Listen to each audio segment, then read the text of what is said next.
Hello everyone, आज हम बात करेंगे एक ऐसे बिल के बारे में जिस पर पूरे इंडिया में खूब चर्चा हो रही है।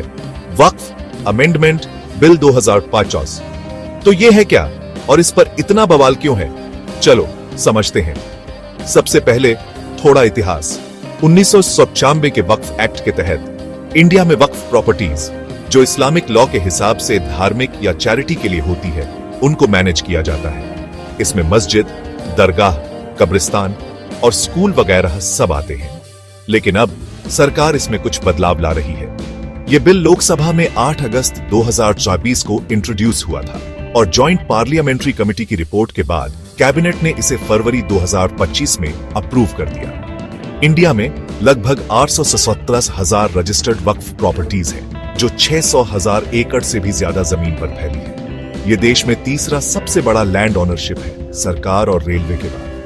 काफी समय से इन प्रॉपर्टीज के मैनेजमेंट को लेकर शिकायतें आ रही हैं, जैसे कि इंक्रोचमेंट, करप्शन और पैसों का घाटा। इस बिल का मकसद इन्हीं प्रॉब्लम्स को ठीक करना है। तो इस बिल में बदल क्या रहा है, जल्दी से देख लेते हैं। नया नाम, अब इसका नाम है unified Waqf management, empowerment, efficiency and development act या फिर उम्मीद एक्ट।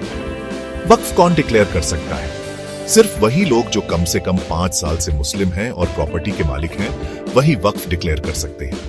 पहले नॉन मुस्लिम्स भी कर सकते थे, पर अब नहीं। बोर्ड में कौन लोग होंगे? हर स्टेट के वक्फ बोर्ड में 2 नॉन मुस्लिम मेंबर्स जरूर होने चाहिए, लेकिन मेजॉरिटी मुस्लिम ही रहेगी। वक्फ बाय यूजर खत्म। जिन प्रॉपर्टीज को सिर्फ इस्तेमाल के आधार पर वक्फ माना जाता था, अब उन्हें वक्फ नहीं माना जाएगा। इससे लगभग 400,000 प्रॉपर्टीज पर असर पड़ सकता है।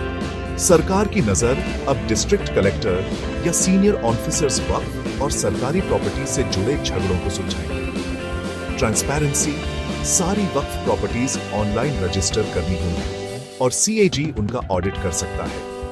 अब विवाद क्यों है? सपोर्टर्स का कहना है कि इससे ट्रांसपेरेंसी बढ़ेगी, वक्फ काउंसिल्स में औरतें शामिल होंगी और मैनेजमेंट बेहतर होगा। लेकिन क्रिटिक्स, जिनमें ऑपोजिशन एमपीज और मुस्लिम ऑर्गेनाइजेशंस भी शामिल हैं, कहते हैं कि यह मुस्लिम ऑटोनॉमी और आर्टिकल 26 के तहत मिली रिलीजियस फ्रीडम पर हमला है।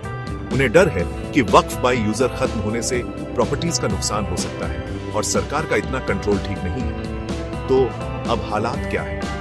17 मार्च 2025 तक यह बिल अभी भी पार्लियामेंट में पेंडिंग है। बजट सेशन के दूसरे हिस्से में फाइनल डिसीजन आने की उम्मीद है। लेकिन आने वाले स्टेट इलेक्शंस के साथ ये एक बड़ा पॉलिटिकल इशू बन गया है। तो दोस्तों, ये था वक्फ अमेंडमेंट बिल का पूरा ब्रेकडाउन। आप क्या सोचते हैं? क्या ये वक्फ सिस्टम के लिए गेम चेंजर साबित होगा या फिर ये बस एक और विवाद का चैप्टर है? अपने विचार कमेंट्स में जरूर बताइए। अगर आपको ये वीडियो हेल्पफुल लगा तो लाइक, शेयर और सब्सक्राइब करना मत भूलिए। मिलते हैं अगले वीडियो में। तब तक के लिए टेक केयर।